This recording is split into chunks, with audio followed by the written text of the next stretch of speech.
네, 안녕하셨어요. 죽으면 어떻게 될까? 부처님이 가르쳐준 윤회 이야기 공부 중입니다. 우리가 지난주에는 이제 제1부에 속한 제2장까지 공부를 마쳤고요.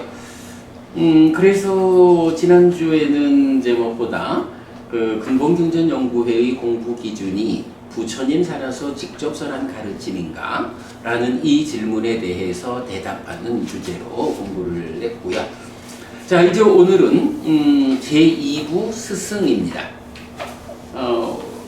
아소카 부부님, 우리가 사실 이 책을 만들 때 처음에는 요 스승 여기서부터 시작을 했었죠. 그런데 이제 나중에 책을 완성하는 과정에서 그래도 뭐 스승 이전의 윤회를 대의적으로 소개하는 그 부분이 필요하겠다 해서 지금까지 공부한 제1부가 앞에 삽입된 거죠. 자, 제2부 스승에 대한 이야기 오늘부터 보겠습니다. 제1장 죽으면 어떻게 될까? 이고요. 또 넘어가면 제1장 중에 라틴 1번 죽으면 어떻게 될까?로 간보게 됩니다. 자, 죽으면 어떻게 될까에서 1번 또 스승이 필요합니다 라고 작은 주제를 넣었어요. 자, 넘어가면 이제 80쪽이 되죠. 뭐 이렇게 그냥 문장 하나를 넣었는데요. 있는 그대로 알고 보는 과정에 의해 직접 확인된 사실을 알려주는 스승을 만나야 합니다 라고 했어요. 세상에 뭐 스승이 많아요. 그런데 사실 스승이라고 하면 내 삶을 이끌어주는 분들이잖아요. 내가 스승이 이끄는 대로 따라가기만 하면 그것이 내가 진정 원하는 그 향상, 그 완성으로 나아가야 되는데 세상에 스승이 모두 다 그렇게 따라만 가면 된다라고 자신할 수 있는 그 스승의 깨달음이 완전하냐 하면 그러지 못하단 말이에요. 그래서 이제 우리가 어떤 스승을 만나야 할까라고 하면 그냥 무언가 어떤 상상에 의해서 어떤 설정에 의해서 이렇다. 예를 들면 어때요? 삶에 대해서 살펴가는데 가다 보니까 딱가라고 하는 참 우리 삶이라는 게 마음이 몸과 함께 해서 행위하고 인식하는 이런 삶인데 그 삶에 대해서 깊이 심오함으로 들어가다 보니까 말하자면 이제 마음이 몸과 함께 작용하지 않는, 물론 마음이 뭐 살아있는 한 몸을 떠날 수는 없지요. 그러나 그 작용의 측면에서는 몸에 참여 없이 마음 혼자 작용하는 내적인 영역, 그 영역에서 가래가 생겨나서 이제 몸과 함께하는 이 삶의 영역에서 괴로움을 만드는. 근데 이렇게 내려가다 보니까 어떤 벽에까지는 올 수 있겠죠. 그런데 그 벽에 도달한 상태에서 그 벽을 허물고 안으로 들어가서 몸에 참여 없이 마음 혼자 인식하고 행위하는 이런 영역에 대해서 있는 그대로 알고 보지 못한, 있는 그대로 삶의 심오함의 끝자락까지 접근해서 직접 보지 못한. 근데 이런 스승들은 이제 어떻게 해야 돼요? 여기까지 왔는데 이 벽을 넘어선 그 자리는 이거는 도저히 인간으로는 닿을 수 없는, 인간의 영역으로는 접근할 수 없는 오직 신에 의해서. 그래서 이제 여기서 그 더 넘을 수 없는 그 자리에다가 창조주 하나님, 이런 신이라는 개념을 세우고 그 신의 창조라는 것을 설정해가지고 모든 삶의 문제에 답을 찾는 거죠. 그럴 때 과연 그렇게 병너의 형편을 창조주 하나님이라고 하는 신의 설정으로 접근했을 때 그게 사실일까? 정말로 창조주 하나님이 있어서 그의 창조라는 사건에 의해서 나의 삶이 비롯된 것일까? 이 부분에 대해서 고민해야 되죠. 그런데 인류 역사에 그 많은 스승 중에 단 한 사람의 스승이 어떻게 해요? 그 내적인 영역의 벽을 허물고 그 안에서 그 안에 삶의 심오함이 끝자리까지 접근을 해가지고 이 안에 몸이 참여하지 않는 이 내면의 작용성, 여기서 어떤 일이 진행되고 있는지를 직접 보았기 때문에 삶의 그 심오함이 끝에서 작용하는 문제를 해결하고 삶을 완성한 오직 한 사람의 스승이 있는 거죠. 그 한 사람의 스승이 누구냐? 하니 정등각이라고 불리는 완전한 깨달음을 성취한 분, 이 정등각이라고 불리는 우리 스승 부처님인 거죠. 그래서 이제 우리가 부처님에 대해서 뭐라고 말을 하나요? 삶의 심오함의 끝에 닿아서 그 끝자락에서 작용하는 오염의 문제, 번뇌의 문제를 해결함으로써 더 이상 남아있는 아무런 문제도 없는 완전한 깨달음을 성취했다. 요렇게 이제 그 정등각이라는 부처님을 말하는 거잖아요. 사실은 그렇게 부처님 한 분을 제외하고는 세상에 많은 종교가 있어서 많은 스승이 있지만 그 스승들 누구도 사실은 표면의 이야기를 하는 스승 아니면 무언가 본질에 대해서 말하는데 그 근본 자리에 무엇을 둬요? 창조주 하나님을 세우잖아요. 그러나 그 창조주 하나님이라고 하는 이 창조라고 하는 사건 자체가 사실이 아니다 보니까 거짓 위에서 우리 삶의 문제의 답을 찾는, 그러기 때문에 이런 답으로는 완성할 수 없는 이제 이런 문제죠. 그래서 이제 우리가 스승이 필요합니다라는 이 주제로 들어오면서 어떤 스승을 만나야 할까? 있는 그대로 알고 보는 지화견이죠. 이런 과정에 의해 직접 확인된 사실을 알려주는 스승.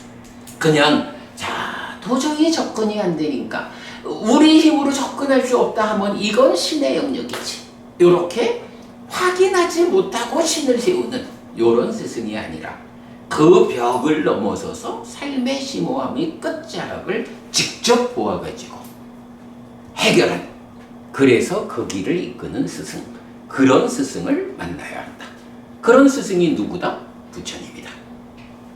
네, 이렇게 이제 우리가 죽으면 어떻게 될까라는 문제의 첫 번째, 스승이 필요합니다라는 주제로 들어가겠습니다. 자, 이제 81쪽입니다. 자, 일단 질문이 죽으면 어떻게 될까인 거예요. 글쎄요, 이 질문에 자신 있게 답할 수 있는 사람은 없을 겁니다. 죽으면 죽음 이후의 형편을 가지고 다시 돌아올 수 없다는 한계 때문입니다. 그래서 정답이 없는 질문이라고 할 수 있을 것입니다. 그랬어요. 죽음은 어떻게 될까? 라고 하니 여기에 누가 자신 있게 죽은 다음에 이렇게 되는 거예요. 내가 그거 확인했어? 이렇게 말할 것이냐 이거죠. 일반적으로 죽었어요. 그러면 죽음 이후에 어떤 일이 있는지를 확실히 알려줄 수 있는 사람은 누구냐 하면 죽은 사람이야. 그 죽은 사람이 죽은 다음에 내가 직접 보고 그리고는 인간 세상으로 돌아와가지고 내가 죽었거든? 그랬더니 죽은 상태가 이렇더라? 라고 돌아와서 알려줘야 돼. 그래야 확실히 할 수가 있어. 그런데 문제는 어때요? 죽음 이후의 형편을 가지고 다시 돌아올 수 없다라는 한계가 있어. 그래서 정답이 없는 질문이다. 자, 그러면서 제가 거기 그 한계에다가 별표를 해서 디가니카야 23번 빠야시경 참조 이래 했거든요. 디가니카야 23번 빠야시경. 히데가 부부님, 빠야시경 하면 좀 기억나는 거 있나요? 빠야시경. 대구 가셔서 말씀하셨죠. 대구. 네. 대구 가서 빠야시경 얘기를 내가 했나? 수야도 부분 안 하셨나요? 아니 그 부분 안 하셨나요? 빠야시경 얘기 했나? 시막가경. 아, 거긴 그래. 시와가경 얘기했지. 그 갑작스러움. 그래서 그 부분이 빠야시경 하면 우리가 사실은 우리 공부 가운데 빠야시경이 굉장히 비중 있게 참여를 하잖아요. 어떤 점에서 참여하죠? 저 세상은 아야시 테스오의 잘못된 견해, 저 세상은 없다. 그래. 엄마도 아버지도 어쩌고. 그래. 그래서 이제 우리가 그 부분을 어떻게 표현하고 있어요? 원초적인 바른 견해. 그러니까 바른 견해, 정견이라는 게 많잖아요. 우리가 최근에도 어떤 걸 보았냐 하면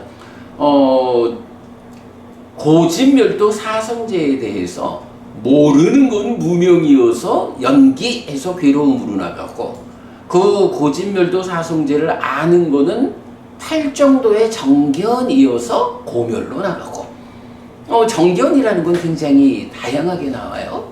그리고 뭐 우리가 그 10선업, 10악업 이럴 때도 10악업에서도 마지막에 그러니까 제일 밑에 사견이 있잖아. 그리고 10선업도 제일 밑에 정견이 있다고 바른견해. 뭐 하여간 그 경에 보면 여러 가지로 바른견해가 나오는데 이제 제가 판단할 때 그 다양한 바른견해 중에 아주 원초적 바른견해가 있다 라고 말하는 게 제가 만드는 책에서는 어느 경에서든 다 강조가 되죠. 그래서 이제 기본적으로 불교에는 가르침의 토대가 있습니다. 가르침의 토대 뭐죠? 업과 결실과 노력. 부처님은 창조나 뭐 이런 방법으로 삶을 설명하지 않아요. 업이라는 거. 그래서 우리가 이제 자주 말하는 게 나라는 존재가 어떤 존재냐 하면 나의 업을 이은 자라고. 업을 이은 자. 내가 과거에 어떤 업을 지어왔느냐에 따라서 그 업의 결과를 쌓아가면서 변화하는, 업을 이어가면서 달라지는 거. 사실은 그게 뭐냐 하면 업에 의해서 식이 머물고 늘어나서 연기된 식. 요게 업을 잇는 거야. 요렇게 부처님은 어떤 창조거나 다른 방법으로 내 삶을 설명하지 않고 내 자신의 업이 있다. 내가 삶을 산다. 그러면 내가 살아온 그 삶의 과정을 이어가면서 변화하면서 지금의 내가 사라진다. 이렇게 말하는 거라고. 그래서 기본적으로 부처님 가르침은 업이라는 개념을 토대로 해요. 그런데 이제 특히 경에서 보면 바라문들이 이제 부처님을 흉도 보지만 이제 종교가 다르니까 그래도 또 많은 바라문들이 부처님을 찬탄을 한다고요.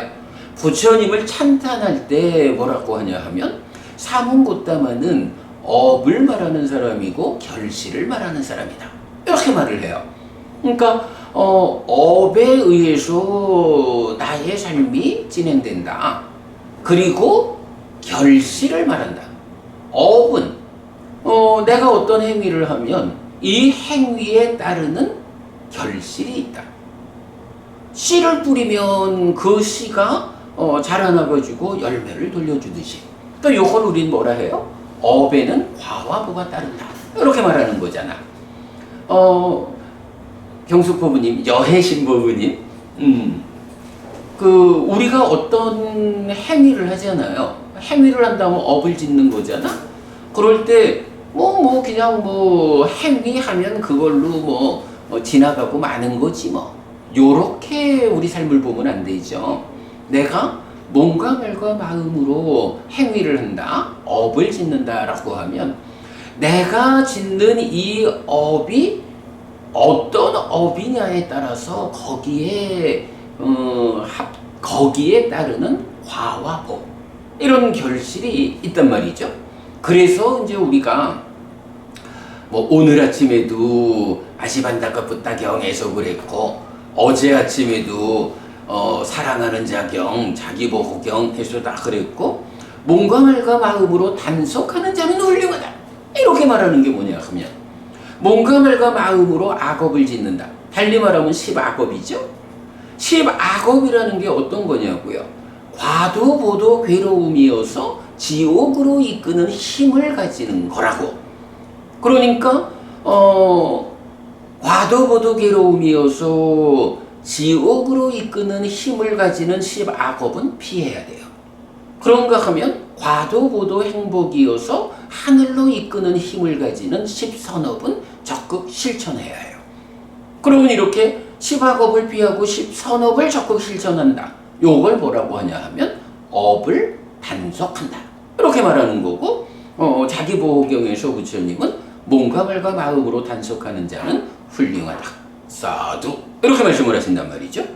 근데 그런 이유가 다 뭐냐 하면, 몸으로든 말로든 마음으로든 우리가 행위를 한다, 업을 지으면 이 업이 그냥 행위하는 자체로 끝나는 게 아니라 그 행위에 결실이 있다. 행위에 대한 책임을 내가 지는 것이다, 이런 개념이에요. 그래서 이게 부처님은 업을 설하는 자이면서 동시에 결실을 말하는 자다. 요 두 가지가 부처님을 찬탄하는 방법이고, 거기에 더해서 이제 이렇게 결실이 있다라는 게 말하자면 농사를 짓는 것과 같다. 씨를 뿌리면 결실이 있어.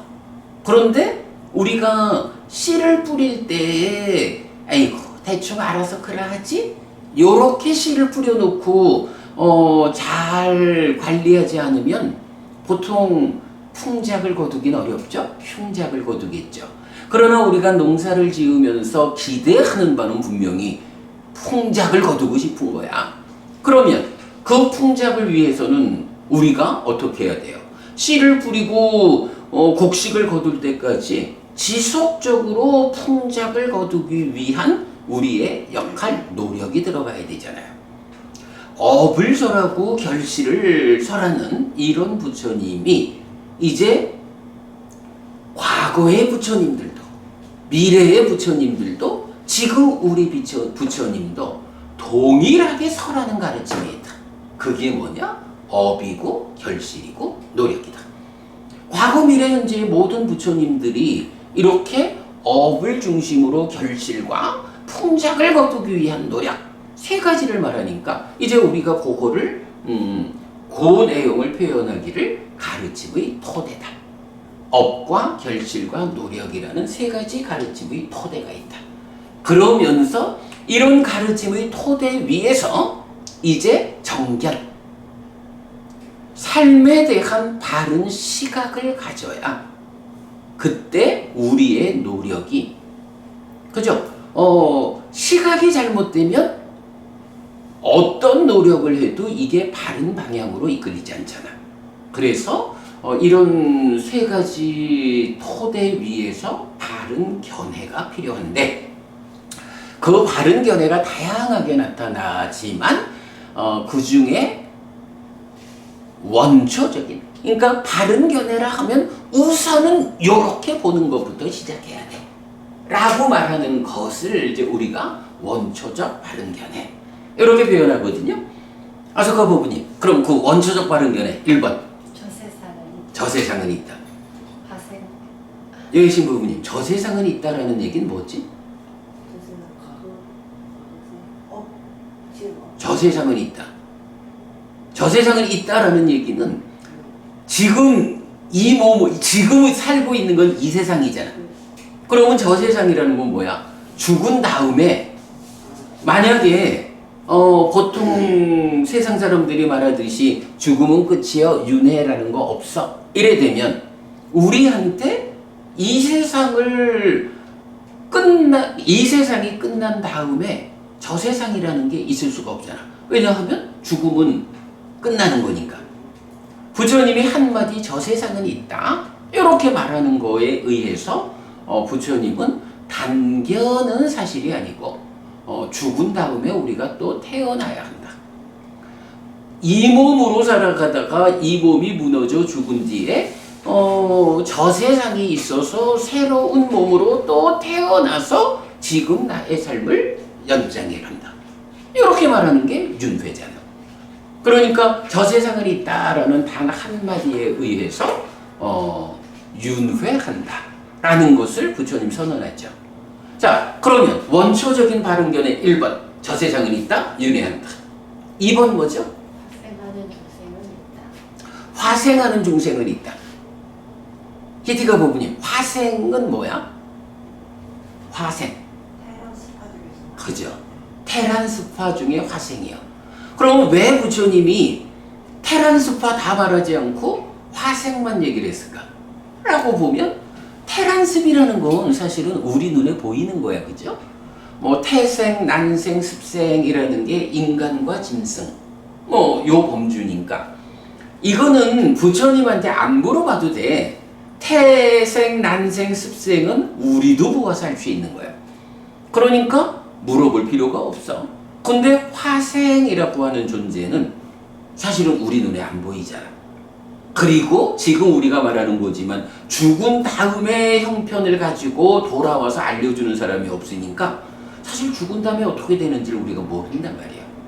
그러니까 우리가 알 수 없는 이 주제에 대해서 부처님한테 여쭤보는 거죠. 그러니까 부처님이 저 세상은 있다. 죽음은 또 태어나야 한다. 윤회한다. 거기에 이어가지고 태어난다라고 하면 태어나는 자리가 어딥니까? 이렇게 물어봐야 되잖아. 기본적으로 눈에 보이는 것만 가지고 말하면 세상에 사람들은 그렇게 말하는 분들도 있어요.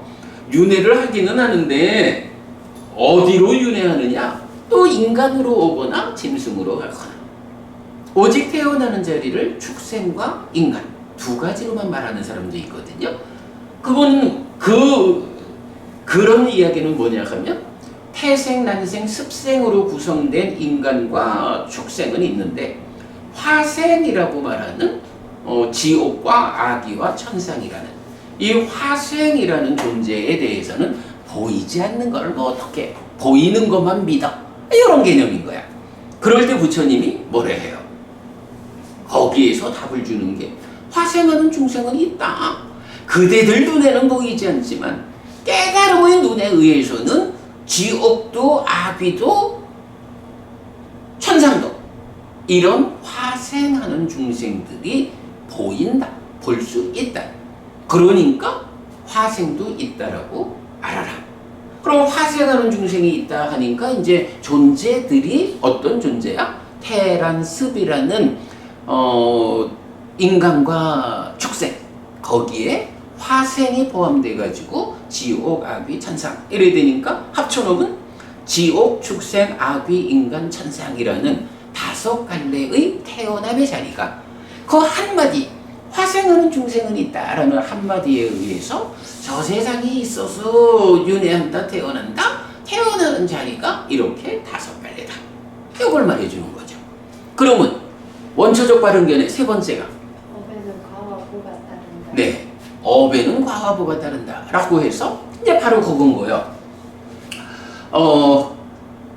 업과 결실을 말하는데 풍작을 거두려면 노력이 필요하다라고 하듯이 자 그러면 이제 우리 삶에서 풍작이라는 건 뭐예요? 우리가 인간으로 살다가 죽었어. 그런데 인간으로의 한평생을 풍년 농사를 지었어 라고 하면 저 세상이 있으니까 태어날 거요? 화생이 있으니까 5갈래의 어딘가에 갈 거요? 풍작을 거뒀다. 내 한평생 농사 풍년이야? 이렇게 말하려면 어디 가야 되겠어? 지옥으로 떨어지면서 한평생 농사 잘 졌다 이럴 순 없잖아. 한평생 농사 잘 졌다라고 말하려면 하늘에 태어나야 될 거 아니야. 부족하다 해도 인간으로는 태어나야 할 거 아니야. 그러면 이제 여기서 어떤 방법으로 하늘에 태어나고 아니면 인간으로 올 거냐, 이런 방법이 부처님에 의해서 제시돼야 되잖아요. 어떤 방법이 있을까? 하늘에 태어나는 사실은 우리가 공덕행 이래서 보시와 오계와 수행이라고 하는 이런 이제 기본적인 개념을 알지만, 이제 그런 공덕의 행위 이 부분을 한마디로 개념적으로 말하면 업에는 과와 보가 따른다. 그래서 내가 과도보도 괴로움이어서 지옥으로 이끄는 힘을 가지는 10악업을 지으면 10악업에 따르는 과와 보에 의해서 지옥으로 가든 축생으로 가든 악귀로 가든 사막초에 떨어질 거고, 과도보도 행복이어서 하늘로 이끄는 힘을 가지는 10선업을 지으면 하늘에 태어날 것이고 좀 부족하다 해도 인간으로는 태어날 거고, 요게 뭐예요? 업에는 과와 보가 따른다. 그러므로 저 세상이 있어서 태어나야 하고 화생하는 중생이 있어서 5갈래의 태어남이 있는데 그 중에 어떻게 하늘에 태어날 것입니까? 라고 하면 업에는 과와 보가 따른다 라는 이 법칙을 잘 알아가지고 이제 그대가 하늘의 과와 보를 가져오는 10선업을 실천하면 하늘에 태어난다. 이제 이렇게 말하는 거. 그래서 1번 저 세상은 있다, 2번 화생하는 중생은 있다, 3번 업에는 과와 보가 따른다 라고 하는 요 세 가지가 이제 경전에 나타나는 다양한 정견, 바른 견해 가운데 아주 원초적인 것이다. 아니 예를 들어서 팔정도가 말하는 정견은 고집, 고멸도 이렇잖아. 그런 바른 견해가 무엇입니까? 라고 말하려면 이제 사성제라는 진리를 알아야 돼.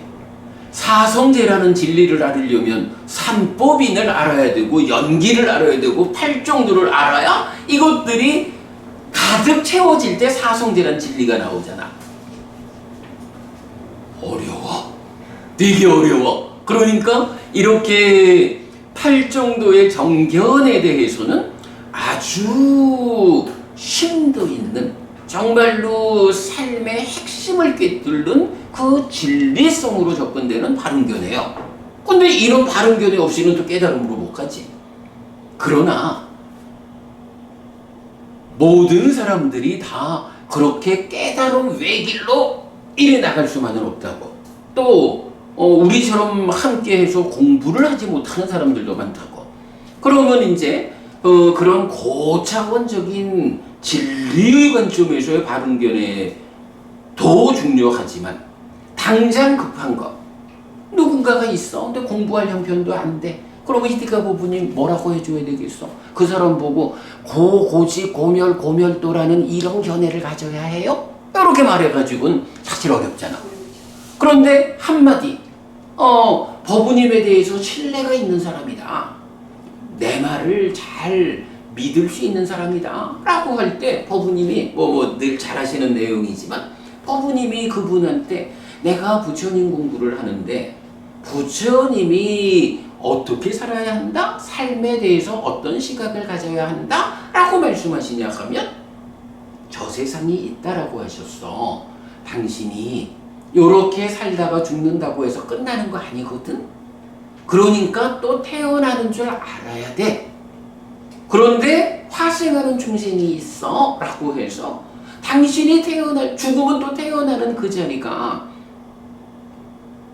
인간이나 짐승이나 이런 눈에 보이는 자리뿐만 아니라 지옥, 축생, 악귀, 인간, 천상이라는 5갈래의 어딘가에 태어나는 거예요. 여러분 그렇게 어렵지 않잖아. 그런데 그러면 어디 갈래? 죽은 다음에 어디 태어날래? 하늘에 태어나든지 부족해도 인간으로는 태어나야지. 저 사막처에 떨어지면 안 되잖아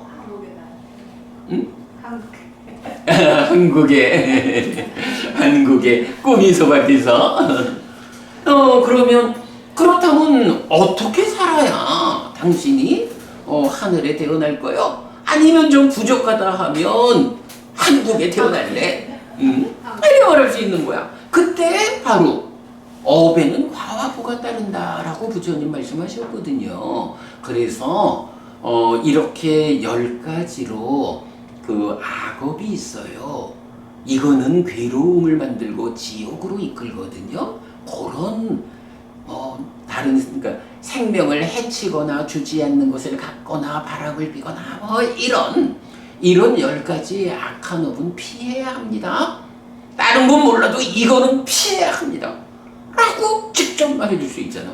그러면서 그걸 피하는 대신에 이렇게 생명을 해치지 않아야 하고 주지 않는 거 가지지 않아야 돼요. 역으로 내 거 꺼내서 무시해야 돼요. 바람 피지 않아야지요. 하면서 10선업을 설명해 줄 수 있잖아. 요런 정도 이야기는 사실은 아무리 준비되지 않은 사람이라 해도 내가 신뢰할 수 있는 사람이 부처님이 이렇게 가르쳐 줬거든요. 세상을 요렇게 보고 요렇게 실천하면서 살아야 돼요 라고 말하면 그거는 그야말로 고집멸도 사성제 이런 진리성은 어려워도 이 정도는 준비 안 된 사람도 이해하고 따라올 수 있잖아. 그런 측면 때문에 이제 제가 가르침의 토대 위에서 원초적 바른 견해가 있다. 이렇게 이제 제가 만드는 책 대부분 다 그 내용을 싣고 있죠. 그런데 그렇다고 또 경전에 근거 없이 제가 또 이런 얘기를 하면 안 되잖아. 그러면 이 원초적 바른 견해 3가지 이 견해는 어떤 경에 있을까? 라고 할 때 바로 디가니까야 23번 빠야시경에서 이 내용을 담고 있는 거예요. 이게 이제 보면 빠야시라고 하는 이제 우리 강목 스님께서는 이제 태수라고 번역을 하셨어요. 빠야시 태수하고 이제 부처님 제자 가운데 꾸마라 까사빠 존자라는 분하고 대화하는데 이제 빠야시 태수는 반대되는 견해를 갖고 있는 거야. 저 세상은 없다. 화생하는 중생은 없다. 업에는 과와부가 따르지 않는다.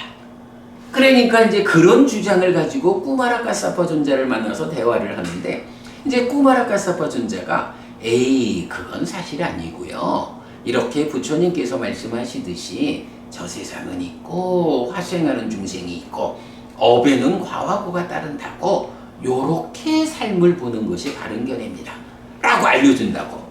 그런데 이제 이 빠야시 태수가 갖은 이유를 들어가면서 그래도 나는 그 말을 받아들일 수 없어요. 이렇게 말을 하는 거야.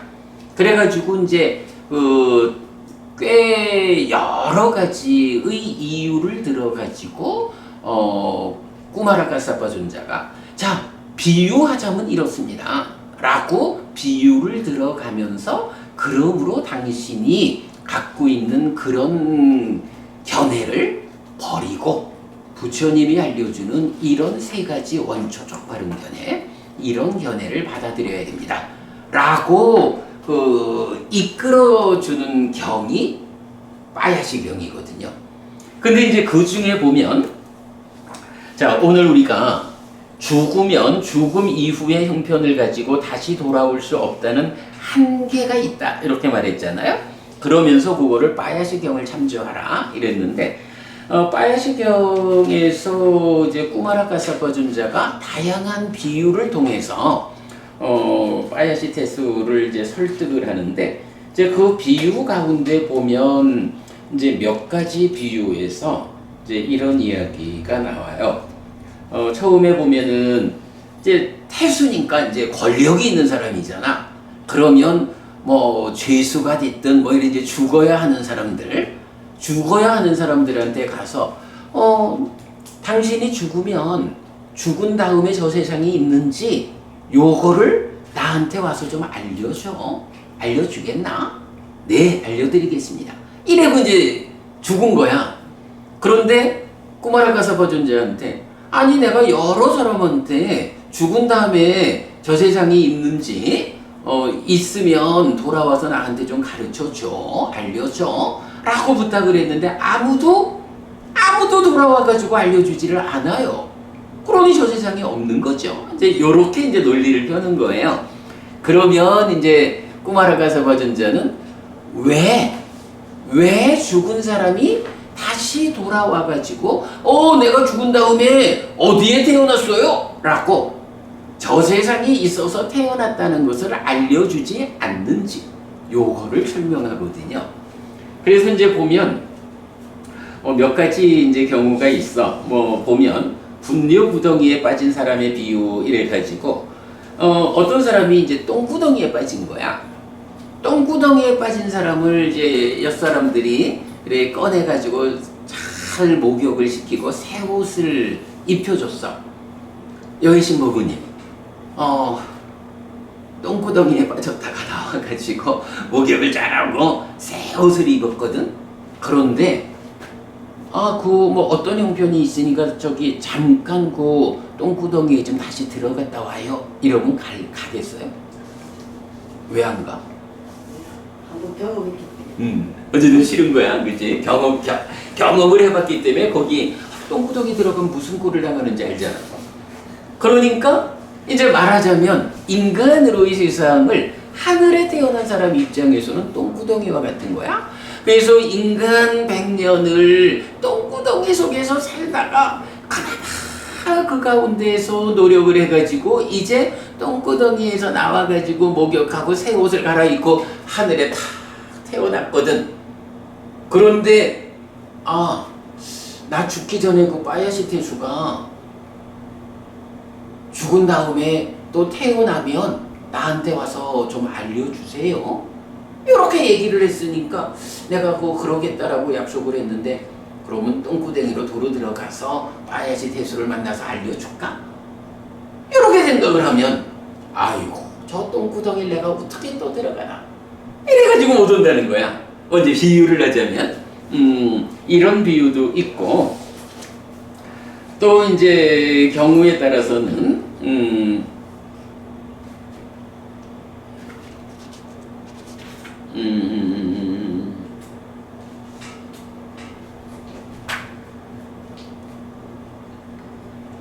이제 이 사람이 하루밤낮 그럼요. 이제 죽어가지고 33천에 태어났어. 그러니까 욥계의 두 번째 하늘이죠. 33천에 태어났는데 이게 사왕천에만 태어나도 사왕천의 하룻밤이 인간으로 50년이죠. 그러니까 하룻밤 자고 나는 게 인간 세상으로 치면 50년이야. 그런데 33천에 태어나니까 거기는 하룻밤을 자고 나면 인간으로 100년이야. 이게 그야말로 똥구덩이 같은 인간으로의 삶에서 이제 벗어났잖아. 그래서 하늘에 태어났잖아. 아이고 한숨 돌리고 그래 내가 이제 하늘에 태어났으니 그냥 한숨 돌리고 하룻밤만 좀 쉬고 그 빠야시 태수한테 가서 알려줘야지. 그리고 하룻밤 지나서 알려주러 갔더니 이미 50년이 지나고 100년이 지나가지고 죽어버렸어. 빠야시 태수 입장에서는 나한테 약속하고 갔는데 아니 왜 50년이 지나도 안 오고 100년이 지나도 안 와. 근데 이래 되는 거야. 그러니까 이제 하여간 이 원초적 바른 견해를 그대가 받아들여야 합니다 하는 거에서 빠야시 태수는 갖은 이유를 들어가면서 아니 내가 죽을 때가 되면 돌아와서 나한테 알려달라고 했는데 아무도 와서 알려주지 않으니 저 세상 없는 거 아니요. 이런 주장에 대해서 어떤 형태로든 이제 설득을 하는 과정이야. 이게 하늘에 태어났을 경우는 하룻밤만 자고 와도 못 만나잖아. 지옥에 가는 경우도 있어. 지옥에 가면 왜 못 올까? 주인이 나올 수가 없어요. 그렇지요. 맞아요. 그거죠. 인간 세상에서 감옥에 갇힌 죄인도 나올 수 없는데 그렇지요. 그러니까 지옥에 이제 죄를 지어서 지옥에 들어갔어. 교도소에 갔어. 그러면 교도소에 수감이 된 사람이 아니 잠깐만요. 내가 우리 애들하고 인사를 못 하고 왔거든요. 내가 잠깐만 나갔다 올게요. 이러면 보내주나? 안 보내준다고. 마찬가지 지옥에 떨어지면 지옥에서 내가 빠야시 태수하고 약속을 지키기 위해서 좀 갔다 와야겠어 라고 하면 지옥이라는 이제 비유적으로 말하면 지옥지기들이 약속을 했어? 그래 여기 갔다 와 라고 보내주냐고. 안 보내준다고. 이제 이런 이제 비유를 통해 가지고 아니 나한테 저 세상에 있으면 와서 알려준다고 하는 사람들이 아무도 알려주지 않는 거 보면 없습니다.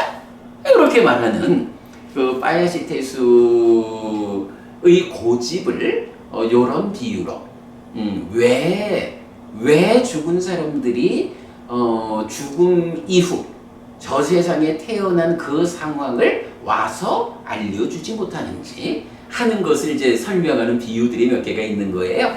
근데 재미있어. 마지막에 가면 빠야시 태수가 그래. 사실은 스님의 첫 번째 말씀에서 제가 그렇구나. 참으로 저 세상은 있고 이런 원초적 바른 견해를 받아들였는데요. 스님이 어떤 가르침을 설해 주실까? 라고 더 듣고 싶어가지고 계속 그래도 나는 바꿀 수 없어요. 이래 했다. 라고 하면서 스님에 대해서 이제 보시하고 하는 이제 그렇게 이제 연결이 되거든요. 그래서 이제 어쨌든 우리가 죽으면 어떻게 될까? 라고 하는 이 커다란 주제를 놓고 이 질문에 대해서 자신 있게 답할 수 있는 사람이 없어요. 왜냐하면 죽음 이후의 사정에 대해서 나한테 와서 알려줄 수 있는 사람이 없거든요. 그래서 이거는 누구에 의해서도 확인되지 않는 질문입니다. 이제 이렇게 죽으면 어떻게 될까라는 주제를 이제 도입을 하고 있죠. 그러면서 이제 죽음 이후의 형편을 가지고 다시 돌아올 수 없다는 한계라는 이 부분을 이렇게 빠야시경의 몇 가지 비유를 통해서 우리가 알 수 있다. 이참에 우리가 지금 하는 공부가 윤회 이야기니까 그렇다면 부처님의 이 원초적 바른 견해, 저 세상은 있다. 만약에 누군가가 불교 신자로서 죽음은 끝이요 윤회 없어 라고 말한다면 그거는 우리가 분명하게 말할 수 있는 거예요. 당신은 부처님의 가르침을 거부하는 사람입니다. 부처님의 가르침을 거부한다 라고 할 때는 스스로 나는 더 이상 불교 신자가 아닙니다 라고 선언하고 부처님의 가르침을 부정해야 하는 겁니다. 내가 불교 신자다 라고 말하면서 알맹이로는 부처님 가르침에 대해서 나는 받아들일 수 없어요 하고 거부한다면 히데가 오부님 이런 사람이 불교 신자가 될 수 없잖아. 그죠? 아무리 말로는 내가 절을 몇 년 다니고 불교 신자라 해도 그건 부처님을 스승으로 하는 이 불교는 아닌 거죠. 예. 그래서 이제 빠야시경과 관련해서 원초적 바른 견해에 대해서 우선 소개했습니다.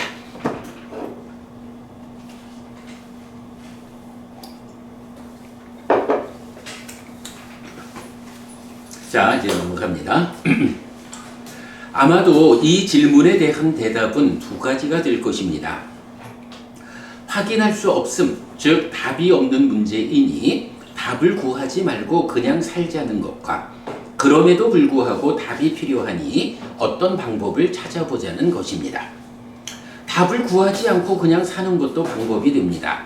다만 확인할 수 없어서 모르는 것일 뿐 죽음 이후의 상황이 끝이든 아니면 새로운 시작이든 없는 것은 아니기 때문에 죽음 이후 닥쳐올 현실에 대비하지 못하는 문제가 있습니다. 답을 얻기 위해 방법을 찾아보자는 것도 방법이 됩니다. 그러나 눈으로 직접 확인할 수 있는 방법이 없다는 현실은 신뢰할 수 있는 답의 선택을 방해합니다. 그죠? 이건 뭐 이렇게 두 가지 뿐이죠. 그래서 이 질문은 답하기 어렵습니다. 그렇다면 죽음 이후 닥쳐올 현실에 대한 대응 능력을 전혀 준비하지 않고 죽음을 맞이하는 경우와 완전한 신뢰가 담보되지 않는 가운데라도 최선의 선택을 하고 그 선택 위에서 대응 능력을 갖추고 죽음을 맞이하는 경우 가운데 어떤 경우를 선택해야 할까요? 어떤 경우가 나 자신에게 더 이익되는 선택일까요? 말하자면 문제가 어려워. 문제가 어려우니까 아이고 나는 모르겠어. 그 문제에 대해서 나는 풀지 않겠어. 요렇게 접근하는 사람도 있고 그런가 하면 또 어떤 사람은 내가 이게 확실한지 모르겠는데 그래도 내가 할 수 있는 만큼 최선을 다해서 한번 풀어보겠어. 이렇게 두 가지로 접근할 수가 있는 거죠. 그런데 이제 그 두 가지 가운데 답을 모르니까 그냥 안 풀 거요? 그냥 대충 살 거요? 이렇게 말하는 사람하고 완전한 답은 내가 모르지만 그래도 가능한 최선의 답을 찾아가지고 그렇게 맞춰서 살아보겠어 라는 두 사람 중에 누가 더 현명한가? 어떤 경우가 나 자신에게 더 이익되는 선택일까? 이렇게 묻는 거죠. 아무래도 그렇겠지요. 아무런 대응 능력 없이 죽음을 맞기보다야 완전한 신뢰가 담보되지는 않더라도 어떤 선택을 하고 그 선택이 최선이라고 믿으며 노력하는 것이 더 나을 것입니다. 그래서 여기에서 질문은 현명한 사람이라면 어떤 선택을 해야 하는지로 넘어가야 합니다. 그죠? 둘 중에 어떤 선택을 할까? 자, 그런데 하지만 그 이전에 죽음이 무엇인지부터 생각해 보아야 합니다. 질문 자체가 죽음에 대한 문제잖아요. 죽으면 어떻게 될까? 그런데 죽음이라는 것이 무엇인지 잘 모르면서 거기에 대한 답을 선택해보자 라고 하면 곤란하죠.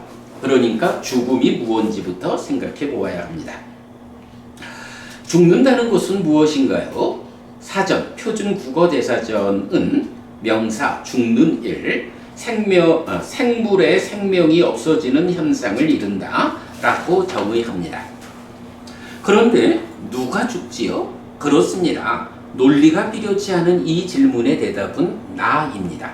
내가 죽습니다. 내가 바로 죽음의 당사자입니다. 태어나 살아가고 있다면 누구나 죽어야 하고 그 가운데서 나도 죽어야 한다는 현실 때문에 사람들도 나도 죽음에 대해 관심을 가지게 되고 그래서 죽으면 어떻게 되는지 질문하는 것입니다.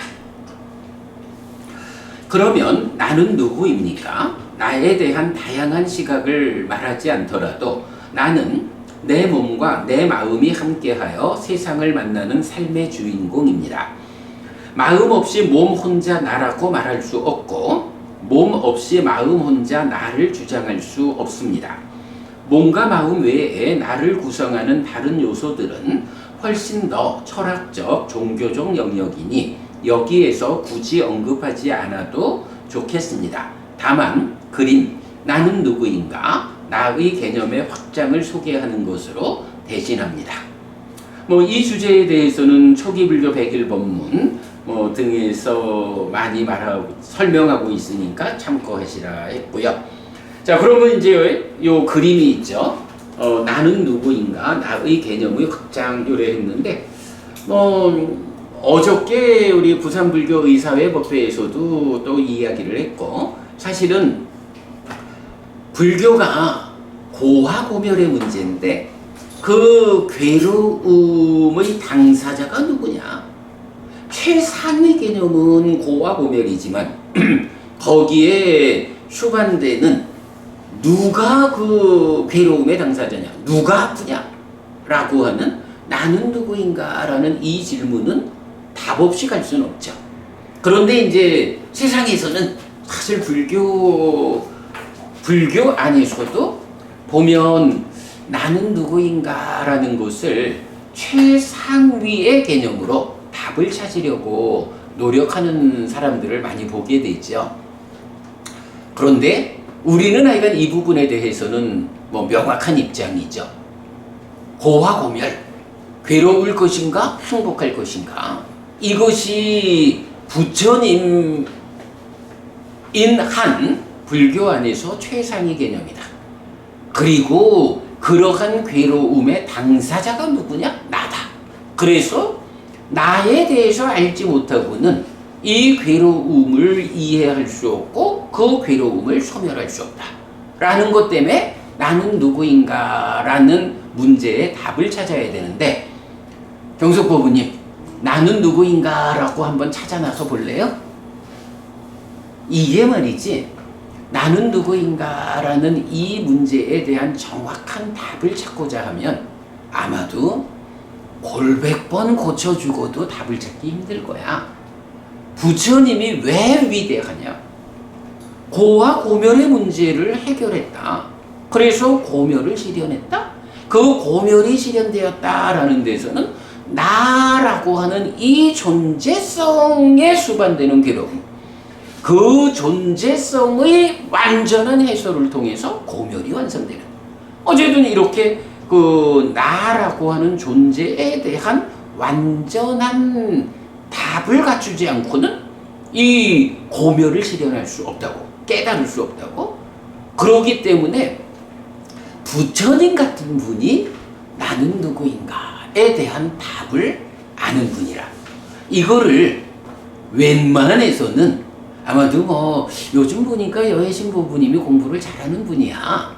그런데 웬만해가지고는 그렇게 잘하는 공부를 아마 500번은 죽고 태어남을 반복해도 나는 누구인가 라는 이 질문에 대한 정답을 찾기가 힘들 거예요. 그런데 이 답을 모르고는 우리가 깨달아 완전한 행복을 실현할 수 없잖아. 그러면 어떡하라는 거야? 500번을 고쳐 죽어도 알 수 없는 문제가 해결되지 않으면 깨달을 수 없다. 이러면 영영 깨닫지 말란 말인가? 근데 사실은 여기에서 내가 직접 답을 찾아야겠다라고 접근하는 것도 하나의 방법이지만, 경우에 따라서는 그 방법 말고 다른 방법으로 이 질문에 대한 답을 얻을 수도 있다고. 만약에 우리가 이제 오늘 공부 시작하면서 말했지만, 있는 그대로 알고 보는 과정에 의해 직접 확인된 사실을 알려주는 스승을 만날 수 있다면, 그러면 그 스승이 완전하게 알고 보아가지고 정답을 제시해 주는데, 다행히 우리가 부처님이라는 바로 그 스승을 만났잖아. 그런데 그 스승이 답을 알려주는데도 불구하고, 아니야, 이 문제는 내가 비록 500번을 고쳐 태어나는 한이 있더라도 부처님한테서 배우지 않고 내가 직접 확인할 거예요. 이래 한다면 좀 바보짓 아닌가? 부처님이라는 이런 스승을, 완전한 답을 주는 스승을 못 만났다 하면 그거밖에는 길이 없을 수가 있어요? 그런데 우리는 아주 운 좋게도 부처님이라는 정등각인 스승을 만났단 말이에요. 그러면 나는 누구인가? 라는 이런 질문에 대해서는 부처님, 내가 누구죠? 하고 직접 물어보면 되는 거예요. 스승을 잘 만난다라는 것이 왜 중요하냐 하면 바로 이렇게 스승이 깨달아 알기 위해서 밟아왔던 그 과정을 내가 되풀이하지 않고도 스승의 그 성과를 그냥 가르쳐 주세요. 스승이 거부하지 않잖아. 당신의 오래고 어려운 과정의 성과를 내가 원하기만 하면 그대로 나한테 주잖아. 이게 스승 잘 둔 제자들이 가지는 특권이죠. 그래서 특히 불교 신자는 나는 누구인가 라고 찾아 나설 필요가 없어. 부처님, 나는 누구죠? 라고 한마디 물어보면 돼. 그러면 경이 경이 부처님 유언이잖아. 내가 죽은 뒤에는 그동안 내가 설한 경과 율이 법과 율이 그대들의 스승이 될 것이다 라고 해서 경이 그대로 부처님의 역할, 스승의 역할을 우리한테 하잖아. 그러면 우리는 경에다가 부처님 나는 누구입니까? 라고 물어보면 되는 거야. 그리고 경 안에서 그 부처님의 대답을 우리가 찾아내면 되는 거야. 네, 요래 가면 골백번 고쳐 죽을 일도 없고 살아서도 정답을 모르면서 노력할 이유도 없고 그냥 부처님한테 물어봐서 정답을 바로 알아가지고 직접 정확한 길을 걸어가는 이게 현명한 거죠. 지혜로운 거죠. 자, 그럴 때 이제 어쨌든 나는 누구냐라고 하는 이 질문에 대해서 부처님이 주는 답을 우리가 세 단계로 그려내고 있죠. 히티가 법부님 요 그림 우리 나는 불교를 믿는다. 우리 법부님하고 나하고 한 수업에서 참 수도 없이 이 그림을 우리가 같이 보았죠. 그래서 처음에는 개념 1에서 몸과 마음이 함께한, 그러니까 마음한테 몸이 있는 상태, 요게 유신 이래 되는 거죠. 그리고 그렇게 마음에게 몸이 있는 상태로의 유신이 이제 지금을 살죠. 그러면 그 삶의 과정에서 수상행이라고 하는 것이 파생되어서 생겨나죠. 그러면 수상행이 원래 있던 몸과 마음, 색과 식에 더해지니까 색수상행식 오온 이렇게 되죠. 그래서 색수상행식 오온에 대해서 이것은 나의 것이야, 이것은 나요, 이것은 나의 자아요 라고 집착을 하면 어떻게 돼요? 치유. 네, 거기서 오치온이라고 하는, 그래서 부처님 무엇이 유신인가? 오치온이다 이렇게 식한테 몸이 있는 것으로의 유신이라는 내가 삶의 과정을 더해가지고 파생된 것이 더해진 오치온이 되고, 그러면 오치온이라고 하는 이런 지난 삶의 과정이 누적되어 있는 거기에서 또 어때요? 우리 두 가지 활성 요소, 촉과 자의라고 하는 두 가지 활성 요소로서 오치온인 내가 또 지금을 살죠. 그런 상태를 활성화된 지금 삶에서 식과 명색이라는 요거죠. 식과 명색 활성 존재 부다 이렇게 나오는 이렇게 이제 나는 누구인가에 대한 질문에는 유신, 오치온, 식과 명색을 우리가 이제 경에서는 부다라고 부르고 우리는 그것을 활성 존재 이렇게 번역하고 있죠. 자, 그래서 이렇게 누가 죽지요? 내가 죽지요. 나는 누군가요? 유신이라고도 오치온이라고도 식과 명색 활성 존재라고도 이렇게 나에 대한 답을 부처님한테 여쭤봐서 답을 받는 거죠. 이렇게 나는 누구인가에 대해서는 결론을 알면 되겠고요. 자, 그러면 이제 제일 아래죠. 이렇게 나를 말할 때 죽음, 즉 생명이 없어지는 현상은 몸과 마음이 함께한 나에게서 몸이 기능을 잃는 것입니다. 자, 앞에서 우리가 죽음이란 무엇인가요? 했을 때 생물의 생명이 없어지는 현상 이렇게 나왔죠. 그러면 이렇게 나는 누구인가 라고 나를 이해할 때 생명이 없어지는 현상이라는 것은 몸과 마음이 함께한 나에게서 마음의 문제가 아니고 몸이 기능을 잃는 거야. 히디가 부부님 뭐 요즘도 사실은 이제 그 연세 높으신 분들 그러고 보니 여혜신 부부님도 이렇게 연세 많으신 분들 어찌 보면 죽음을 대비하고 있는 분들 이런 분들을 늘 만나고 사시잖아요. 그럴 때 그분들이 살아있다라고 하는 건 뭐예요?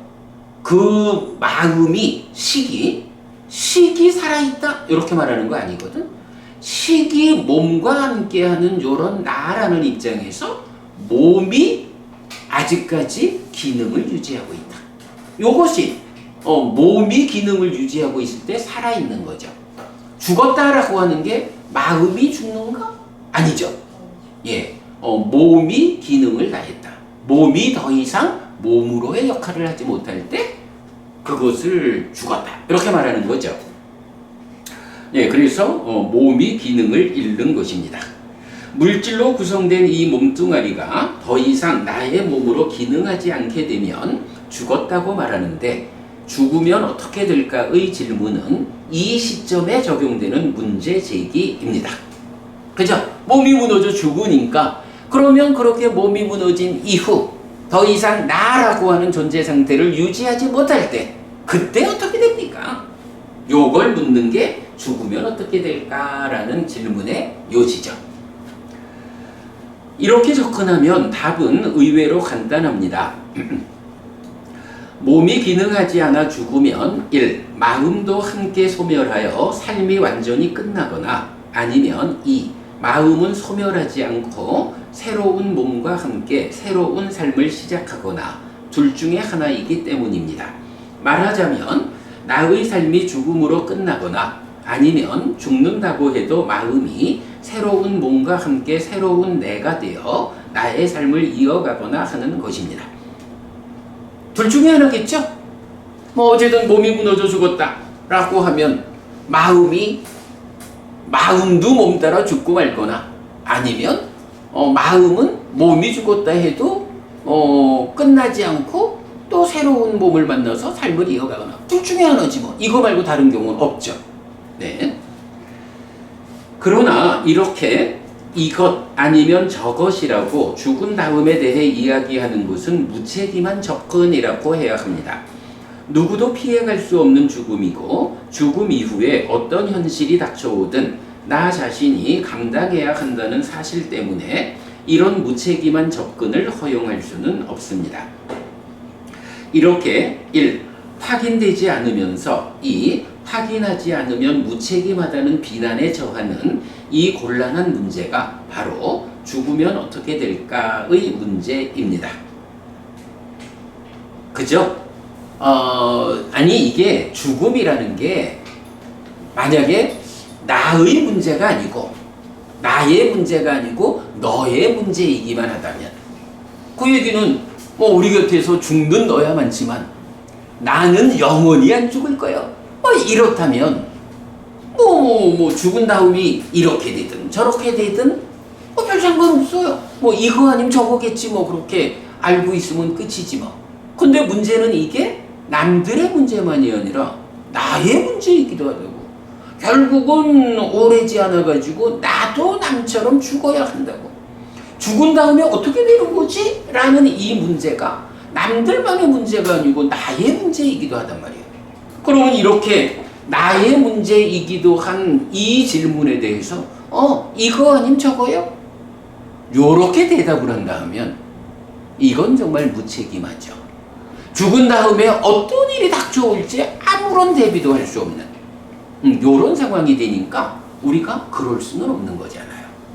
어떻게든 정답을 찾아가지고 죽은 다음에 정말로 끝나고 마는 거다 라는 것이 정답이라 하면 거기에 맞춰가지고 지금을 살아야죠.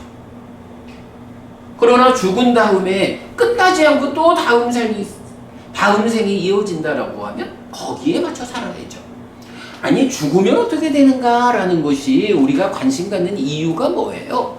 죽음 다음 때문이 아니라 죽은 다음이 어떻게 되느냐에 따라서 중요한 거는 지금 내가 어떻게 살아야 하느냐 하는 지금 삶의 방법이 달라진다고요. 이것 때문에 우리가 윤회라는 주제, 죽음 이후를 알아야 되거든요. 그런데 여기서 있거나 없거나 둘 중에 하나겠지 이러면은 지금 삶을 결정할 수가 없잖아. 예, 바로 이제 그 문제죠. 그러면 이제 다시 보면 이렇게 1. 확인되지 않으면서 2. 확인하지 않으면 무책임하다는 비난에 처하는 이 곤란한 문제가 바로 죽으면 어떻게 될까의 문제입니다.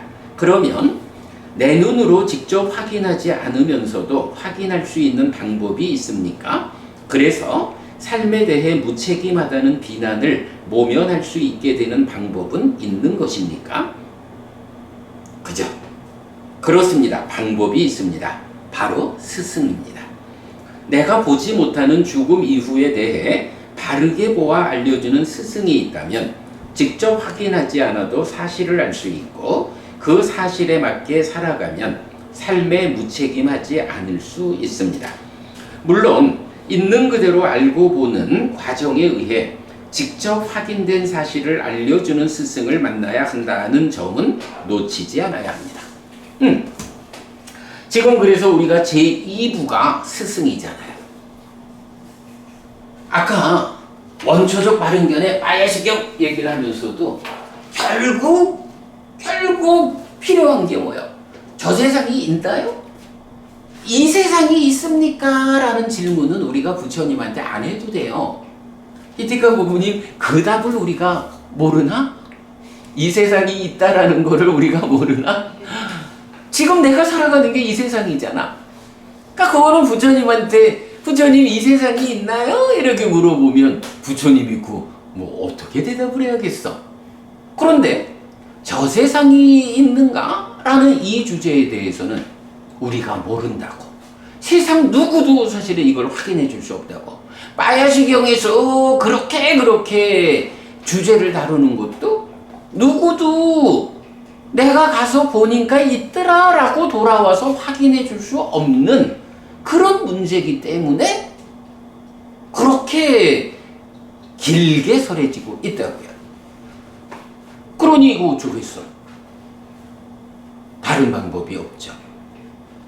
그래서 이제 우리가 스승이라고 하는 알기는 알아야겠는데 아무도 확인해 주지 못하니까 정말로 내가 공감하고 동의하고 신뢰로서 뒤따라갈 수 있는 내가 믿음을 일으켜서 함께 뒤따라가도 나에게 손해되지 않는 이런 사람이 내 앞에 있다면 나는 그대로 그 사람의 손만 붙잡고 이끌어주는 대로 따라가면 되잖아요. 그런 사람을 뭐라고 불러요?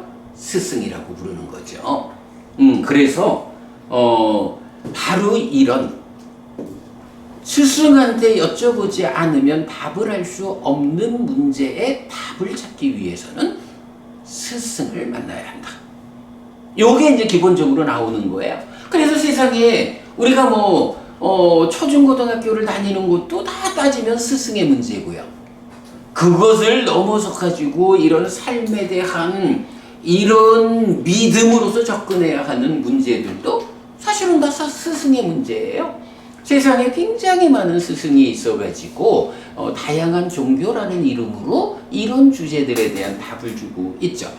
그럴 때에 이제 중요한 거는 내가 과연 이 스승의 손을 붙잡고 뒤따라가면 이 스승이 정확하게 있는 그대로 알고 봄으로써 확인해서 나를 이끌어주는 거여서 손 붙잡고 따라가기만 하면 나도 그렇게 되는 건지 아니면 이 스승이 나로서는 최선의 노력을 다했지만 내가 넘어설 수 없는 인간이 접근할 수 없는 한계가 있어서 그 한계 너머에는 신이라고 하는 창조주 하나님이라고 하는 이런 어떤 설정 위에서 나를 이끄는 거라면 아니 만약에 세상에 많은 종교가 다 창조주 하나님을 말하는데 제각각 다른 창조주 하나님을 말하잖아요. 그거 똑같은 창조주인데 서로 이름만 다르게 불러 이렇게 말하는 것도 좀 어색하죠? 그렇다면 나는 손 붙잡고 잘 따라가고 있는데 그 이끌어주는 분이 나아가는 길이 어떤 설정에 의한 길이어서 가다가 보면 만약에 그 설정이 잘못된 설정이라면 정말로 있는 그대로 알고 보아서 이끌어주는 길이 아니라면 내가 잘못 끌려갈 수 있잖아. 나는 최선을 다해서 노력을 했는데 그 노력으로 도달하는 자리가 사실이 아닌 거예요. 이러면 곤란하다고. 그래서 이제 우리가 있는 그대로 알고 보는 그런 과정으로 직접 확인하고 당신이 스스로 확인한 그 길로 나를 이끄는 그런 스승의 손을 잡고 따라가야 하는 이런 필요성을 우리가 말하는 거죠. 자, 밑에 박스를 쳐서 참 다행히도 세상에는 이 세상과 저 세상을 스스로 실답게 안 뒤에 실현하여 선언하는 바른 길에 들어서서 바르게 실천하는 사문 바라문들이 있습니다. 그래서 십선업의 정견 이랬거든요. 이제 세상에 또 많은 사람들은 그렇게 말하는 거예요. 이렇게 있는 그대로 알고 본 스승, 그런 스승을 우리가 뒤따라가야 완전하게 담보된 길을 따라가는, 그래야 걱정할 게 없지, 이렇게 말을 하는데 세상 사람들은 자기가 그런 스승을 만나보지 못하고 그런 공감동의 신뢰를 경험하지 못했기 때문에 그런 사람이 어디 있어, 그냥 어떤 스승이 뭐 이래 하면 살아있는 동안 그 따라가는 걸로 만족하면 되지, 이렇게도 말을 하는 거야. 그런데 문제는 이제 부처님께서 우리한테 가르쳐주는 삶에 대한 바른 시각. 아까는 우리가 원초적 바른 견해를 말했잖아요. 그런데 이제 그보다 좀 더 넓은, 그래서 보면 이제 아까도 우리가 10악업과 10선업을 말할 때 10악업에 속한 사견, 10선업에 속한 정견 이래 있었잖아요. 요 10선업에 속한 정견은 이 원초적 바른견의 세 가지보다 요 세 가지를 포함하면서 조금 넓은 거야. 이제 그 부분을 한번 볼게요. 우리 독송집에 있죠. 다시그는 바른 견해를 가진 자입니다. 1. 요 268쪽이에요. 그래, 법우님도 저 책.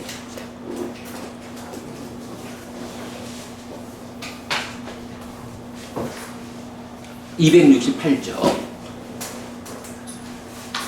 다시 그는 바른 견해를 가진 자입니다. 1. 보시도 있고 제사도 있고 봉헌도 있다. 2. 선행과 악행의 업들에게 과도 있고 보도 있다. 3. 이 세상도 있고 저 세상도 있다. 4. 어머니도 있고 아버지도 있다. 5. 화생하는 중생은 있다. 6.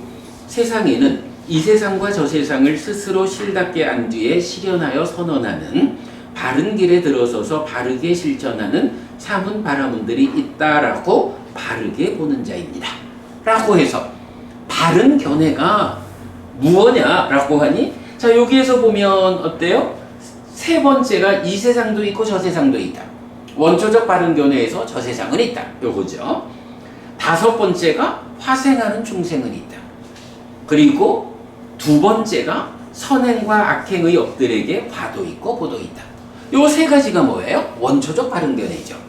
그리고 10선업에서의 바른 견해는 이 원초적 바른 견해 세 가지를 포함해서 모두 6가지로 나타나는데, 그 6가지 중에 마지막 6번째가 뭐냐 하면, 세상에 뭐 그렇게 다 아는 그런 스승이 있나?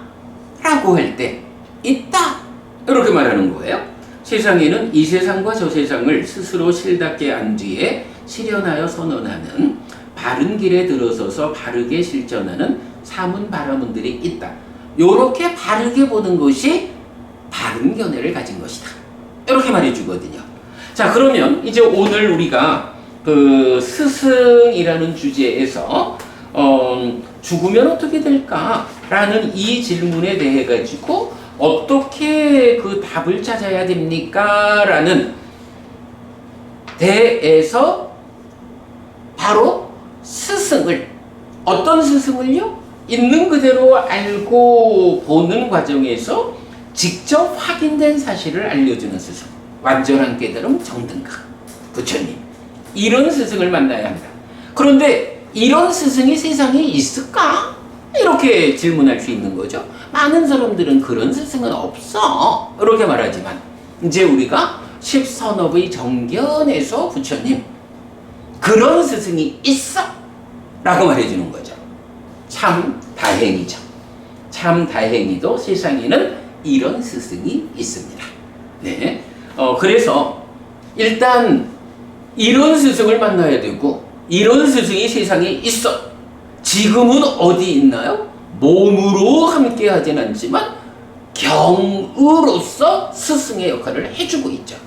우리는 지금은 뭐 어쩔 수 없어. 2600년 전으로 돌아가서 부처님 살아계신 모습을 직접 뵐 수 없으니까 지금 할 수 있는 거는 바로 그 부처님께서 경과 율로서 스승의 역할을 대신하고 계신 바로 이 경을 통해서 우리가 그런 스승을 만나면 이제 그런 스승을 만났다라는 거에 의해서 아까 말했지만 골백번 고쳐주고도 답을 찾을 수 없는 이런 어려운 문제들도 스승을 이렇게 바르게 선택함으로써 사실은 이제 오직 공감과 동의와 신뢰로서 믿음을 일으켜 따라가기만 하면 경에서 골백번 고쳐 죽는 만큼의 답을 확인할 수가 있는 거예요. 그게 바로 스승을 만나는 거고 그게 바로 부처님을 만나는 거예요. 예. 자, 오늘 우리 이렇게 죽으면 어떻게 될까라는 큰 주제에서 첫 번째 스승이 필요하다라는 부분을 좀 자세하게 좀 살펴보았어요. 뭐 그 중에 나는 누구이냐 하는 문제도 보았고 어쨌든 죽는다는 거 몸이 죽는 거여서 몸 죽은 후에 이 마음은 어떻게 될까?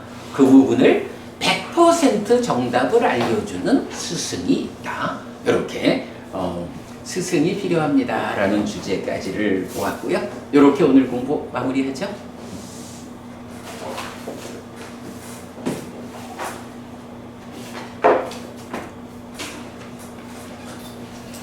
삼마삼부토 바가와 스와카토 바가와타 담모 수파티판노 사와카 상고티 세자는 전능하시다. 세자로부터 법은 잘 설해졌다. 제자들의 상하는 잘 실천한다. 찌란티타뚜 로카스밍 삼마삼부타 사사난티 정등하게 가르치니 이 세상에 오래도 머물기를. 이차마항 얀냥 야지뚱 양마마 아싸 디가라땅 히타야 수카야띠 오랫동안 나에게 이익과 행복을 주는 자선행을 실천하리라. 이당 다낭 꾀다낭 냐띠 살로 히타낭 우빠까빠뚜 이당 다낭 꾀다 냐띠 살로 히타 파리분잔뚜띠 이 모시가 돌아가신 친지와 혈육들에게 도전하기를. 이 모시를 돌아가신 친지와 혈육들이 사용하기를. 오늘도 우리가 훌륭한 법의 등을 함께 달았습니다. 이 법의 등의 공덕이 여러분들에게 오랫동안 이익과 행복으로 함께 하기를 바랍니다. 또한 오늘의 이 법보시의 공덕이 여러분 생각하시는 그분들에게 도달하고 사용되기를 바랍니다. 수고하셨습니다.